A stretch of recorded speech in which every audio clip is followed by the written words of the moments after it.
Kingdom Team All Call Time. Questions and answers. That is what this segment is all about. If you have questions for us, you can leave them over at kingdomreportlive.com. Fill out the form on the website, or you can leave them in the comment section down below. Always listening to whatever you have on your mind and responding as fast as we can. Today's Q&A comes from Angela. She says, what do you think the modified Disneyland experience will be like? No parades, no fireworks. Will it be worth it with this less of an experience? So, not necessarily sure where Angela is from, not necessarily sure if, she's in Southern California as Disneyland gets ready to reopen April 30th. But this is definitely something that everybody should consider. So when eventually down the line, Disneyland opens up for everyone, not just California residents as it is starting out to do, the is it worth it question is really on your own lap. We've gone to great lengths to talk about Walt Disney World since it reopened last year in July, and just how worth it that experience is based on all of the concessions you have to make to visit. Obviously, things are very different right now. Things are restricted in many ways, and a lot isn't being offered, as she mentioned. So her question comes from, I think, a very good place, and that is, will a full day's ticket price be worth what will ultimately be there? I figure, Tyler, we'll start with you here. Number one, what sort of restrictions do you think, based on what you've seen out of Walt Disney World, are going to be carried over to Disneyland? And then on top of that, do you think ultimately it's going to be worth a $150, per day ticket? Yeah, I mean, it's very subjective. Just to say it again out of the gate, but for me personally, so what are they going to strip out? There's going to be no big live shows. There's going to be no fireworks or parades. There's probably going to be very little in the way of characters.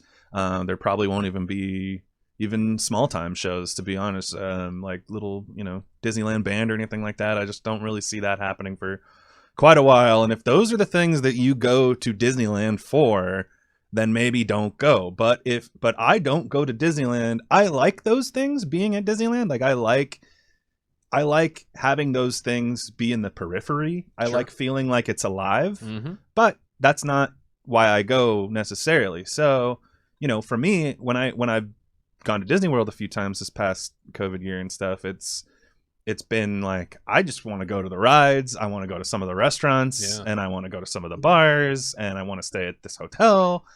So that to me was totally worth it. Yeah. And the other thing you have to remember is, because they're going to be at lower capacity, you will be able to complete more during your day than you would have if it was just a normal regular Disneyland day. So maybe you won't have fireworks, maybe you won't have the parade, but you're going to get so much done in the way of rides, because I really do think the lines aren't going to be very much to talk about at all for at least this time that we have coming forward right now.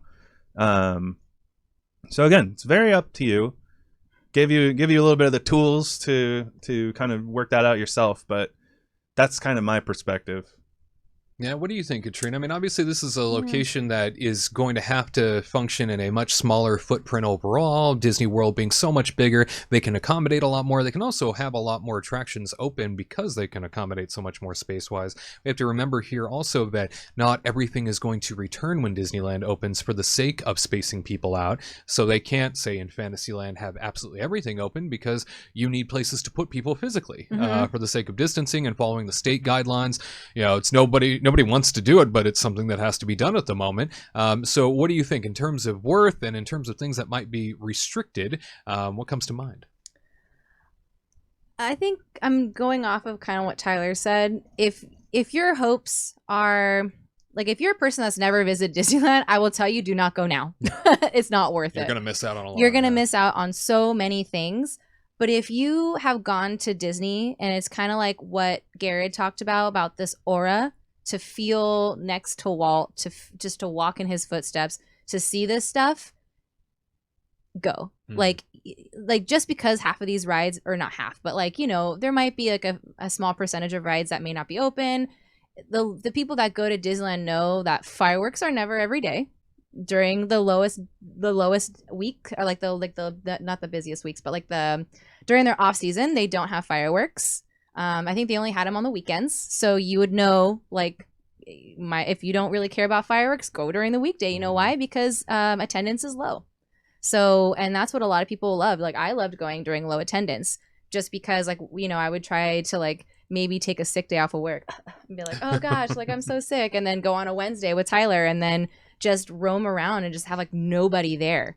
And then just sit and feel like what Garrett said, this beautiful aura, just to like watch the Mark Twain walk around, or you know the as it likes to do, around and around. Strutting Doesn't like to sway every here and there. But anyway, and like the sailing ship Columbia, you just you just plop yourself down and just like watch, you know, like that. Like Disneyland's like a mosey place. Like you don't, it's not like Disney World where you're like go go go. Yeah. You know, you grab your fast pass. Now, like the max passes are now obsolete, but you know, you would grab a pass. You would stand in line. You go ride a ride, grab some popcorn, a churro or something, sit down and enjoy the view. Right. Listen to the music.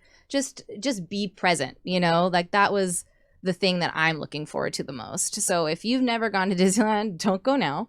If you're just in it for, you know, the parades and the like the nighttime stuff and all that whatnot, like it's not going to happen. So don't go. But if you want to go just to feel this presence, just to be there, then go. 'Cause that's like, you really want to be there. And like, I want to be there just to like feel this again, like this happy place. So I'm really excited.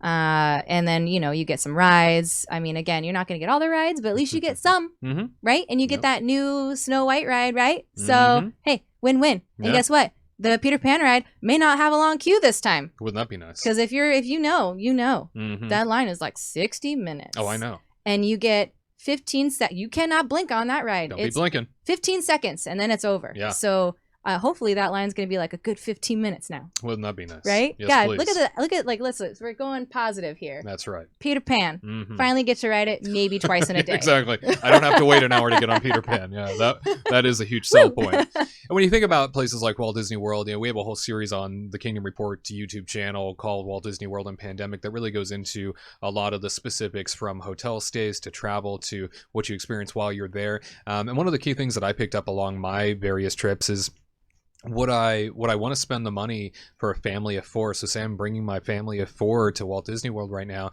Would that be worth it to me? I think in terms of magic and in terms of kids experiencing something, I guess, a little hopeful, maybe, but I wouldn't want to spend the same amount of money on far less of an experience, which is what's being offered at the moment. And it's just because they can't offer everything fully. It's not that they don't want to. They would kill to, you know, they even try to infuse a few low-level fireworks during Christmas time for the sake of the castle effects, and they're slowly starting to bring these things back online. Hopefully Disneyland will be able to do something similar, or at least something a little enticing. They are saying they're going to have some cavalcades, much like Walt Disney World does in all their parks, with the characters kind of flying by on no set schedule, which is, I think, a little bit more magical than having a set parade every day. Let's jump out to Walt Disney World, where Garrett Hassel, our Walt Disney World reporter, is standing by.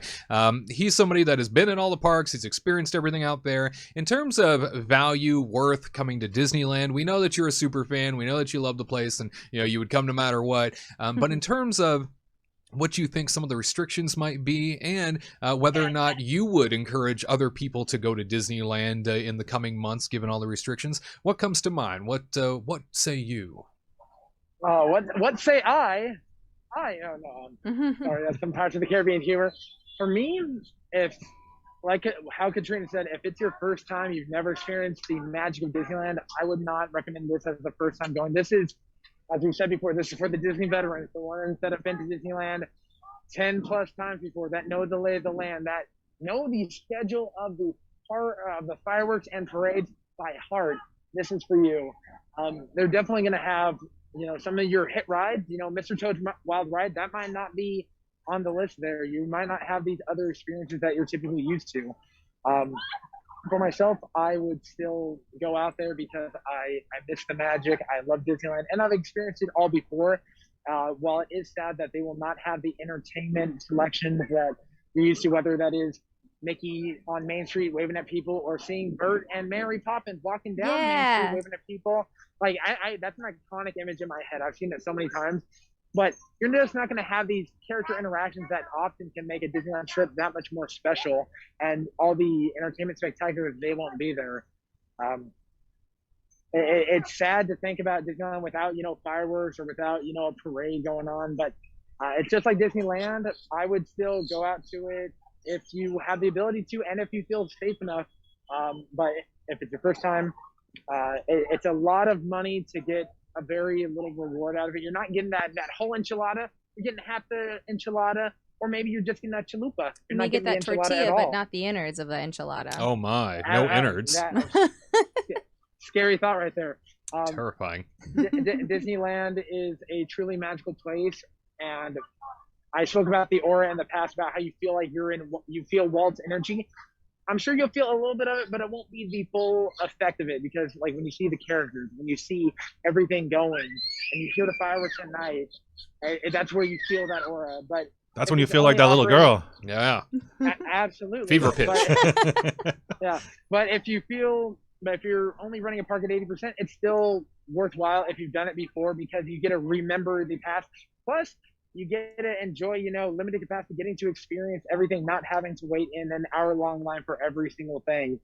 But hi, I love you too. Yeah. There's a little girl over there. She's been waiting on me the entire show. But just my closing thing is, if you've done it before and you have the ability to, being a California resident, lucky, go do it, experience it. Let me know how it is, so I can experience it vicariously through you. But if it's your first time, I'd say hold off, save your money a little bit more, so that way you can experience it when it becomes 100% online, with its grandeur and just its beauty and magnificence. That's a lot of adjectives in there. Wow. But so descriptive. But yeah, Disneyland, it deserves to be experienced 100%. If you've never done it before, if you have, go check it out, enjoy it, and take in the moment and bask in all its glory and beauty. Well, thank you for that, sir. And for those of you that are interested, Disneyland is sort of day by day piecing together what that opening experience is going to be like. So Disneyland.com is your friend if you're a California resident. It's only going to be open to California residents at first, and then slowly, as they start to roll back more and more restrictions, allowing more people in from outside regions. And hopefully, it won't be too long before we're back to a great sense of normal, as hopefully we will see that come plastering on through not only Walt Disney World, but also Disneyland, and then of course Disney parks abroad. If you would visit Disneyland no matter what, regardless of the restrictions in place, go ahead, give this video a big thumbs up. Also let us know in the comment section down below what you would even pay for a restricted Disneyland experience with less to offer. We would, as always, love to hear your perspective. To all who come to this happy place, welcome.